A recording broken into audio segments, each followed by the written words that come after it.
Bonjour à tous, nous sommes le samedi 4 avril 2020, c'est la Saint-Benoît et Isidore, bonne fête à vous.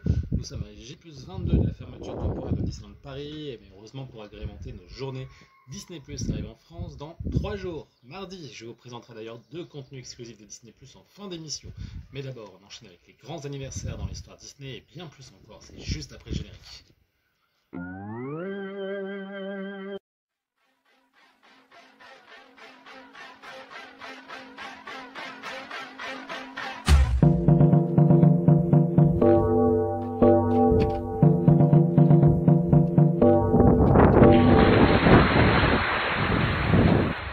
Avec les grands anniversaires dans l'histoire Disney, ces images plutôt l'image du jour, je vous l'avais évoqué hier en cours d'émission, mais on a désormais des photos pour bien mettre en avant et prendre conscience du don exceptionnel que Disneyland Paris a fait à diverses associations, un geste de bienveillance qui fait du bien en cette période de crise virale. Merci et bravo à eux. On enchaîne donc avec les grands anniversaires dans l'histoire Disney. Tout d'abord, il y a 82 ans, lundi 4 avril 1938, Life Magazine publiait un article sur la création du film de Blanche-Neige et une partie de l'article concernait Marjorie Belcher. Ce nom ne vous dit peut-être rien et pourtant, c'est une danseuse de 18 ans qui a servi de modèle vivant pour l'animation de Blanche-Neige. Elle a joué toutes les scènes de l'histoire afin que les animateurs puissent étudier ses expressions et postures pour rendre le personnage réaliste. Il y a 64 ans maintenant, mercredi 4 avril 1956, c'est la naissance de Johanna Sharon Miller Runheir, la petite fille de Walt Disney. Et il y a 55 ans, donc c'est son anniversaire aujourd'hui, du coup, dimanche 4 avril 1965, la naissance de l'acteur Robert Downey Jr. Il joue notamment le personnage de Tony Stark, alias Iron Man, dans l'univers Marvel.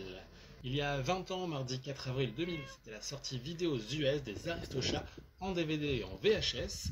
Et il y a 13 ans, le mercredi 4 avril 2007, la sortie DVD et Blu-ray de Rox et Rookie 2. Alors ce n'est pas la suite directe du premier Rox et Rookie, ça concerne plutôt la genèse des deux personnages, pour ceux qui ne connaissent pas l'histoire.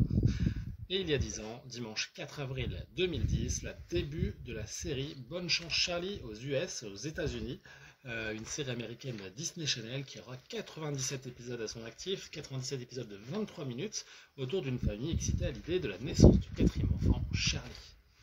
Il y a 6 ans maintenant, la dernière date de ses anniversaires, vendredi 4 avril 2014, la sortie US de Captain America, le soldat d'hiver, deuxième volet donc des aventures de Steve Rogers. Il est sorti aux États-Unis donc le 4 avril 2014 et en France avant le 26 mars, donc pour un film américain, on a de la chance. On continue donc avec vos anniversaires, cette fois-ci tout d'abord avec l'anniversaire de mon collègue Antoine Mario. Joyeux anniversaire à toi et également mes amis Facebook. Donc d'abord James Derrer Junior et Noah Bourton. Je vous aime tous les deux, d'abord vous le savez, big up à tous les deux, je sais que vous me regardez. C'est Antoine Chalmon, Gérard, Roberto Kiox.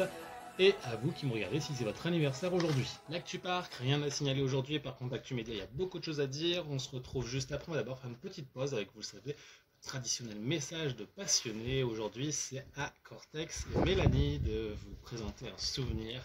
C'est parti, à vous les amis. Bonjour tout le monde. Salut.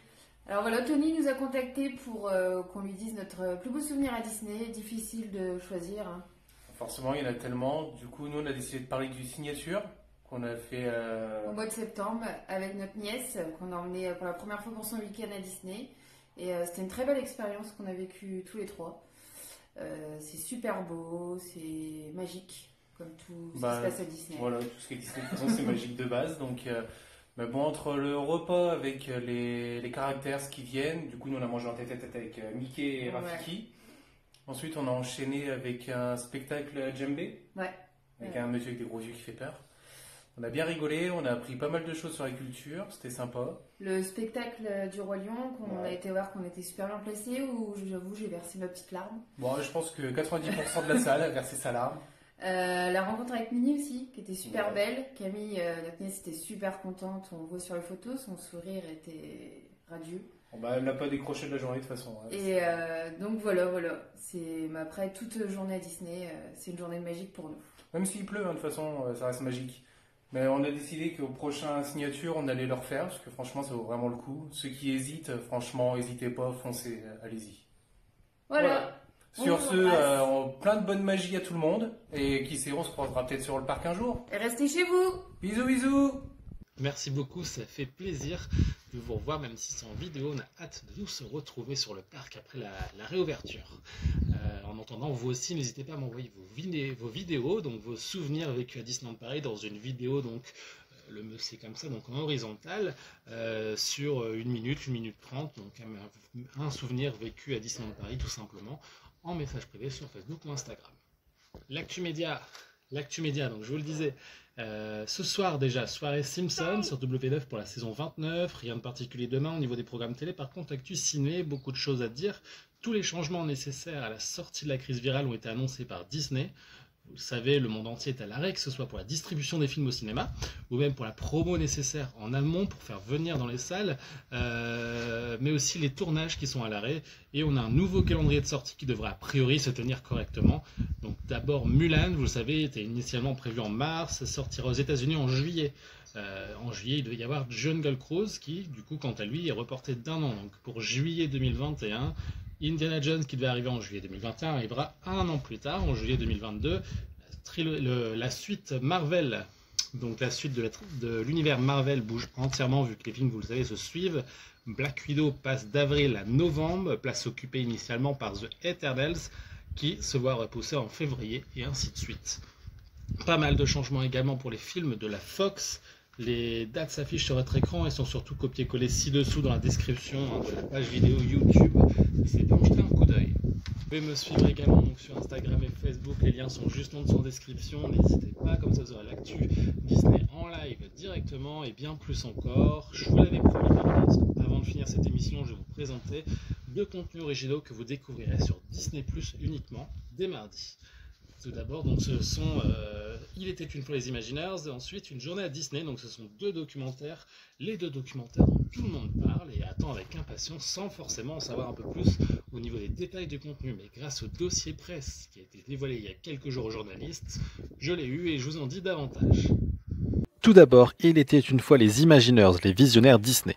Depuis près de 70 ans, des équipes exceptionnelles d'artistes et d'ingénieurs, les Imagineers, comme on les appelle, ont fait de la vision d'un homme, Walt Disney, un phénomène mondial qui enchante des millions de visiteurs au travers de nombreux parcs à thème. Le documentaire a eu accès à des séquences uniques et à des documents inédits qui permettent d'entrer comme jamais dans les coulisses de Walt Disney Imagineering, la filiale de conception et de développement de The Walt Disney Company. Des spectateurs vont donc ainsi découvrir tout ce qu'implique la création, la conception et la construction d'une douzaine de parcs Disney dans le monde entier.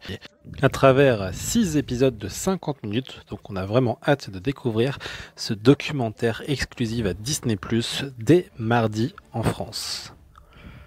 On enchaîne avec celui-ci qui met en avant des cast members. Il est inspiré du livre du même nom, Une journée à Disney. Donc ça s'intéresse aux créateurs et créatrices de quelques-unes des œuvres les plus célèbres de Walt Disney à travers des portraits de collaborateurs et des acteurs qui créent et innovent chez Disney. Vous allez découvrir comment la magie perdure. Donc ce sera chacun nous fera donc vivre le temps d'un épisode, une journée de leur quotidien.